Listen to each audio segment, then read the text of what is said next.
Hi mga Mima! Rada is here. Kung ang estimated due date mo ay April, May, or June 2026, this video is for you. Pag-uusapan natin today kung ano ang iyong SSS Maternity Benefit Qualifying Period, suggested months na dapat kang maghulog, at paano mo makukuha ang maximum 70,000 SSS Maternity Benefit. So ano ba ang qualifying period? Ang qualifying period ay ang 12 months bago ang semester ng delivery mo. So kailangan may at least 3 to 6 months na contribution ka sa loob ng iyong qualifying period para ma-qualified ka sa SSS Maternity Benefit. Pero kung gusto mo talaga ma-maximize ang benefit at makuha ang 70,000 pesos, maghulog ka sa loob ng 6 months at dapat ito ay sa maximum monthly contribution. So, kailan ba ang qualifying period ko? Kung ang estimated due date mo ay April, May at June 2026, ang iyong semester of contingency is January 2026 to June 2026. So, ang iyong qualifying period ay January to December 2025. At para sa mga estimated due date dyan ng first week of April, ito ang mga suggested months na mag-contribute kayo. Ito ay ang January to September 2025. Bakit? Kasi kung sakaling manganak ka ng maaga, like ng March 2026, pasok pa rin ito sa qualifying period mo, in which ang qualifying period ng March 2026 is October 2024 to September 2025. At para naman sa mga estimated due date ng 4th week of June 2026, ang suggested na mga buwan na dapat hulugan ay April 2025 to December 2025. Bakit? Para kahit manganak ka ng 1st week of July, pasok pa rin ang inyong contribution sa qualifying period. Kasi ang qualifying period ng July is April 2025 to March 2026.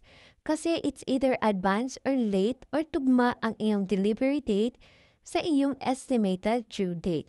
Paano kung wala ka pang contribution base sa iyong qualifying period at napanood mo ito sa September 2025 o kaya naman sa December 2025? Okay lang mga mi. May chance pa tayong makahabol. Ang gawin natin, magbayad tayo ng quarterly payment ngayong September 2025 o kaya naman sa December 2025. At dahil quarterly payment ito, maisasama na dito ang contribution para sa July, August 2025. Kaya counted na yan sa qualifying period mo. Pero kung March 2026 mo na itong napanood at gusto mo pang mag-contribute sa January to December 2025 dahil ito ang qualifying period mo. Sorry mga mi, hindi na pwedeng habulin ang hulog sa January to December 2025. So for example naman, napanood mo na ito sa January 2026 at wala ka pang hulog sa qualifying period mo at gusto mong mag-quarterly payment dito sa October, November at December. Hindi po yun qualified me dahil January contribution onwards is late payment. So ano ibig sabihin ng late payment? Pag late payment po, hindi na po yun isasali sa SSS Maternity Benefit Computation. So kung wala ka talagang hulog during your qualifying period, sadly, hindi ka talaga qualified na mag-apply sa maternity benefit ni SSS. Ngayon, kailangan bang sunod-sunod ang contribution ko? Hindi po. Kahit hindi tuloy-tuloy, basta may 3 contribution ka during your qualifying period, qualified ka na mag-apply ng SSS maternity benefit. Pero kung gusto mo ng full, which is 70,000 pesos, mag-aim ka na mag-contribute ni SSS ng 6 months. So magkano ang dapat kong ihulog? Kung ang target mo is 70,000 pesos, maghulog ng 3,000 per month for 6 months. At dapat pasok ito lahat sa qualifying period mo. Paano kung ang contribution ko sa loob ng qualifying period ay minimum contribution lang, which is 750 pesos? Pwede ko bang dagdagan ang aking contribution para maka-avail sa SSS maternity benefit na 70,000? Hindi po mi. Kung ano na po ang naihulog nyo sa SSS, yun na po yun. Paano ko ang hulog ko from July, August at September ay 1,050?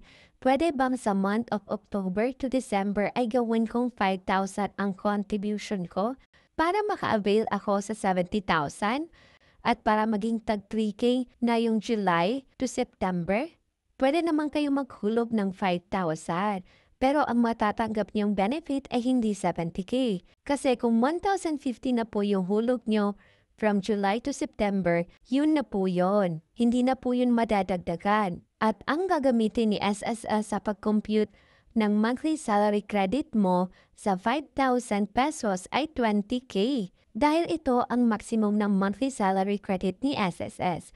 Kaya mas mabuti na ang i-contribute na lang ay 3,000 instead of 5,000.